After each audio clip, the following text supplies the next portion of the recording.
ರಾಜ್ಯ ಸರ್ಕಾರ ಏನು ಮೆಟ್ರೋ ದರವನ್ನ 2ನೇ ಬಾರಿ ಏರಿಸಬೇಕು ಅಂತ ಗಾಯದ ಮೇಲೆ ಬರೆ ಹಾಕಬೇಕು ಅನ್ನುವಂಥ ಯೋಜನೆ ಹೊರಟಿದ್ರು. ಅದನ್ನ ನಿನ್ನೆ ಕೇಂದ್ರ ಸರ್ಕಾರದ ಒತ್ತಾಯದ ಮೇಲೆ ಅದನ್ನು ನಿಲ್ಲಿಸಲಾಗಿದೆ. ನಾನು ನಿನ್ನೆ ಕೂಡ ಹೇಳಿದ್ದೀನಿ, ಇದು ಕೇಂದ್ರ ಸರ್ಕಾರ ತಾತ್ಕಾಲಿಕವಾಗಿ ಕೊಟ್ಟಿರುವಂಥ ನೆರವಷ್ಟೇ.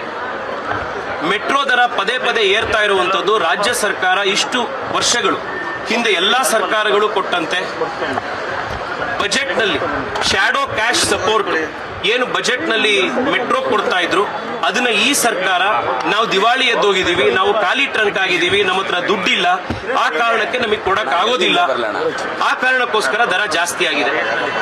ಬೆಂಗಳೂರಿನಲ್ಲಿ ಮೆಟ್ರೋ ದರ ಕಡಿಮೆ ಆಗಬೇಕು ಅಂತಂದ್ರೆ ರಾಜ್ಯ ಸರ್ಕಾರ ಹಿಂದೆ ಸರ್ಕಾರಗಳು ಯಾವ ರೀತಿ ಬಜೆಟ್ನಲ್ಲಿ ಶ್ಯಾಡೋ ಕ್ಯಾಶ್ ಸಪೋರ್ಟ್ ಮೆಟ್ರೋ ಕೊಡ್ತಾ ಇತ್ತು ಅದನ್ನ ಮತ್ತೆ ಮುಂದುವರಿಸಬೇಕು.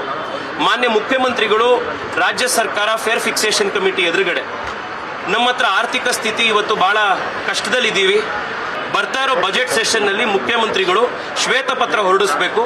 ರಾಜ್ಯದ ಆರ್ಥಿಕ ಶಕ್ತಿ ಏನಿದೆ, ಆರ್ಥಿಕತೆ ಏನಿದೆ, ನಿಜವಾಗ್ಲೂ ಕೂಡ ನಮ್ಮ ಹತ್ರ ನಾವು ದಿವಾಳಿ ಎದ್ದೋಗಿದೀವ, ನಿಮ್ಮ ನಾಯಕತ್ವದಲ್ಲಿ ಖಾಲಿ ಟ್ರಂಕ್ ಆಗಿದೆಯಾ ರಾಜ್ಯದ ಖಜಾನೆ, ಇದ್ರ ಬಗ್ಗೆ ಕ್ಲಾರಿಟಿ ಕೊಡಬೇಕು ಅಂತ ಆಗ್ರಹ ಮಾಡ್ತಾ ಇದ್ದೀನಿ.